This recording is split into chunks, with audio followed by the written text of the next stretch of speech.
How's it going, guys? My name is Eish and welcome back to MoneyMetEish. This is the third and final episode of our three-part dividend mini-series, and today we're going to be looking at the 5 biggest mistakes that I think investors make when investing in dividend stocks. But please remember that this is not financial advice. I am not a financial advisor. This is a blank cup. Blank cups. Put your logo on my cup. My videos are meant for entertainment and education purposes only and should not be used as the basis of any investing decision. Also, please, if you like the video, hit the thumbs up button and subscribe down below for more content from MoneyMetEish. So, let's get straight into it.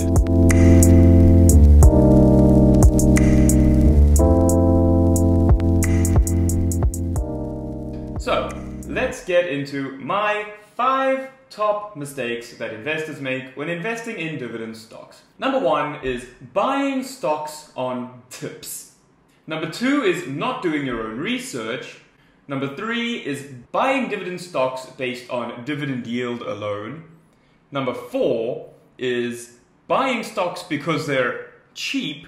And number 5 is not reinvesting your dividend. So, let's dig a little deeper into each of these reasons. Starting with Number 1, buying stocks based on tips. Stock tips are dangerous. Apart from the possibility of pump and dump scams where somebody will buy a share and then go and tell all these people, hey, you should buy this share, it's gonna go to the moon! And then they sell out when everyone else buys in, which A, is illegal, and B, hello all you signals group operators. You need to take stock tips with a pinch of salt, even when they come from friends and family, and consider what that person actually knows about investing in general and that stock in particular. Always do your own research and don't just follow what people say on the internet blindly, especially on Facebook groups. And I know some people might feel touched because now they ask questions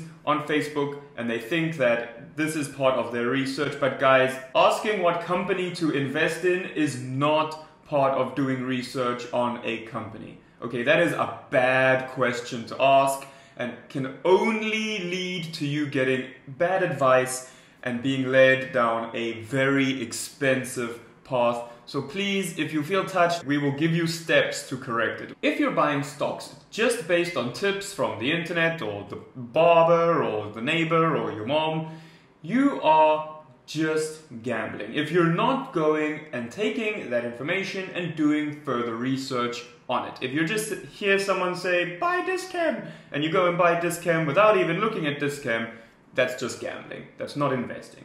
Okay? I'm sorry.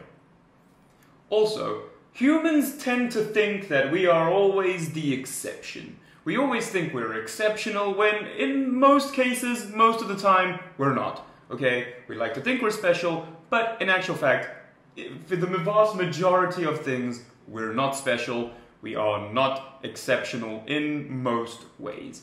Okay? So even professional fund managers only really beat the market average 15 to 20% of the time.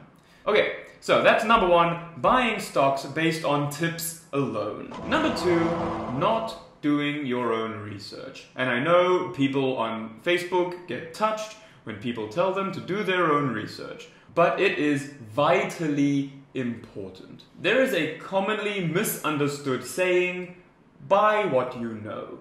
And that's often taken to mean, I shop at Clicks, Clicks is always busy, I'll buy Clicks. And although the underlying thinking isn't incorrect, without doing any further research, you will not know whether you're getting that company below, at, or above fair value. You wouldn't just buy a house because it looks pretty on a picture, right? No, you would go there, you'd get the property inspected, you scrutinize the foundation and the structural integrity of the building before you buy the property, and then you decide on how much you're willing to pay. Stocks are no different. Just because you see 20 people standing in line to buy a bottle of beer doesn't mean AB InBev is a great investment. You need to look at how much value you're getting for that price at that time. I often get asked where to start doing research on stocks.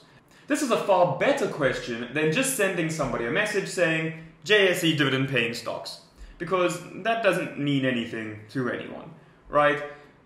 We've all heard the saying, give a man a fish and he'll eat for a day, teach a man to fish and he'll eat for his lifetime. And asking how to do research is a far better question, which can give you far more value than just saying, is Dischem a good buy?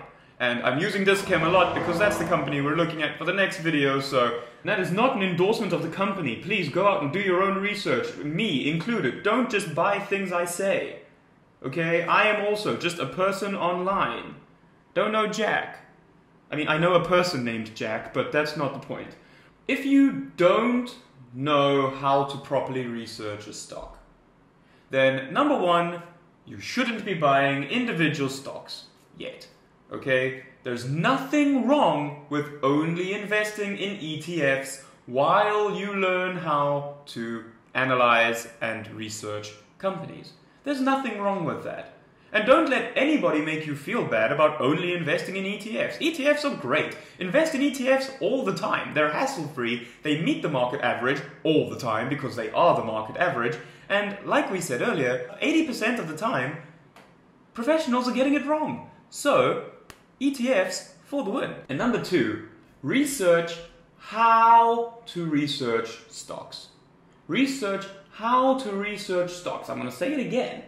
Before investing in individual stocks.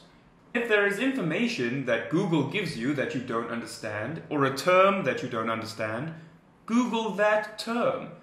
It is a rabbit hole. You're going to go down, tabs on tabs on tabs on tabs. But you will eventually have an understanding to the point where you can feel more comfortable knowing that you're not just picking stocks out of the air or just picking stocks because Roger said so on Facebook. Sorry if your name is Roger. As for asking people's advice, it is always going to be more valuable to you to ask the right kind of questions. And those are questions where you are getting education and not just a name of a company that somebody who, in all honesty, because beginner 2 over here, still learning, right, who in all honesty might not know jack about that company anyway. So rather learn how to do the research yourself. It takes more time, yes. You might think you don't have time, true. But then you shouldn't be picking individual stocks, okay? It's not like just jumping on a bicycle and falling. You get seriously hurt financially if you are making bad stock picks. And then people want to cry about being scammed. But if you're asking scammers to come to you by asking what companies to invest in, you're gonna get scammed. Number 3, buying dividends based on yields alone or chasing dividend yields. Now, the dividend yield is a ratio which tells you how much money a company pays out as a dividend as a portion of its share price, right? So if a share is going for 100 Rand and the company is paying a 10 Rand dividend, the company is paying a 10% yield. Completely ridiculously high yield, but anyway. Dividend yield is a ratio, and ratios are affected by 2 factors. So a company could have a dividend yield based on 2 things. Number 1, they are increasing the amount of money they are paying as a dividend. Yay! Or number 2, the same thing could happen. The yield can go up if the share price falls, and that is obviously not so yay. If the yield is high, we need to look at why the company has a higher yield. Is it high because it is increasing the dividends that it's paying? Or is it high because the share price has recently fallen and the yield hasn't been cut yet? High yields at high payout ratios are at an extremely high risk of being cut. So, although you might think that a high yield equals perfect stock to buy, chances are, especially if you can see the share price has been falling over time, that your dividend is going to get cut and you are going to lose money. If a company is paying a 10% yield, but their share price has fallen 50% in the last 3 years, the chances that you are going to come out making a profit at the end are extremely slim. And with that, we can have a look at chasing yield. You might get the idea that I can just buy a company before they pay the dividend, take that money and run, making my 3 or 4 or 5 rand, however much you're investing in that company when you're chasing yields. Okay, this is a bad idea because firstly, the share price always falls by the amount of the dividend. So when you're selling out at a lower price equal to the amount of dividend you've made. So the only person making money in this transaction is your broker. And number 2, you might not be on record in time. Even if you buy before the record date, sometimes admin takes time. Okay, I learned this the hard way. I did it with SPAR. I bought just because I heard, ooh, SPAR's paying a 6 rand dividend. And I was like, I want 6 rand. So I went out and I bought shares in SPAR. And I wasn't on record in time and I didn't get paid the dividend, even though I bought before the ex-dividend date. Admin takes time. You will not always get it right. And then you ended up holding the bag, right? Just like I am now with SPAR, which is 5% down, and I'm swallowing sadness. Number 4, buying stocks just because they're cheap.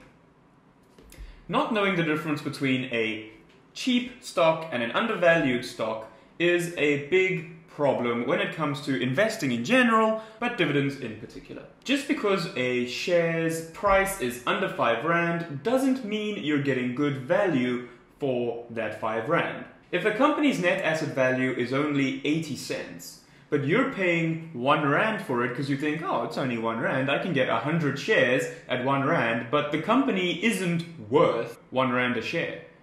Maybe the company has a ridiculously large number of shares issued.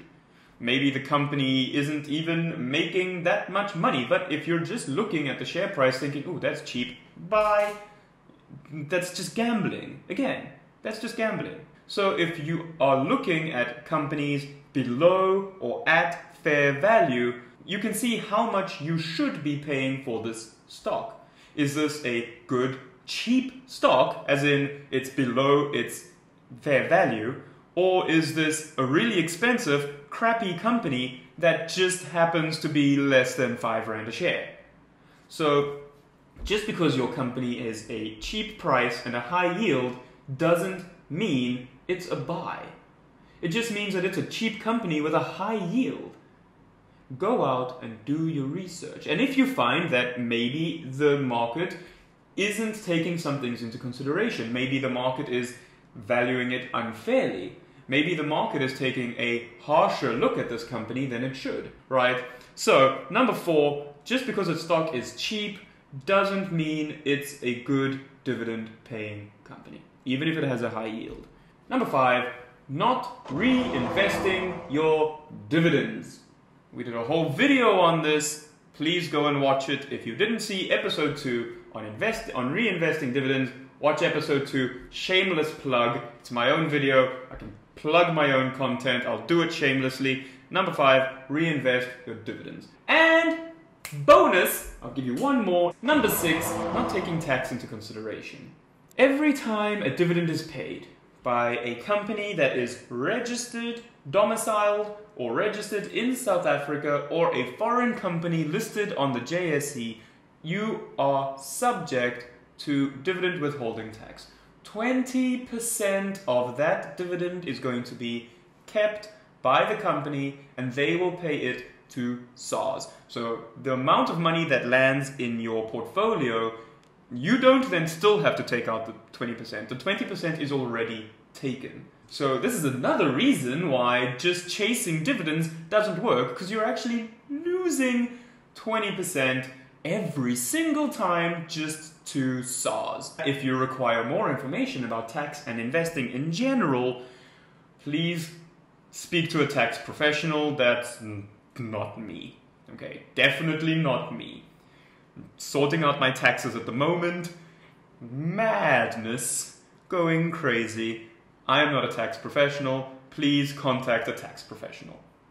So, That is the 5, actually 6, Chinese 6, we can get into that later. That is the 5 or 6 biggest mistakes that I find people make when investing in dividends. And I have fallen victim to all 6, right? So I can speak from experience, I messed this up too. So thanks for watching, guys. If you liked the video, please give it a thumbs up. If you felt touched during this video, give it a thumbs up anyway. Share the video with your friends. Comment down below if you think I got it horribly wrong and I don't know what I'm talking about. Comment down below if you agree with any of these 5. Comment down below if you've committed any of these 5 sins. Just comment down below. And share the video with your gran, your dog, your neighbor, your barber. Share it with everyone giving you stock tips to tell them, hey, pull your head in. Okay? So, if you want to see more MoneyMetEish content, follow us on Instagram and Facebook and subscribe on YouTube. So, we will see you in our next video. Good night.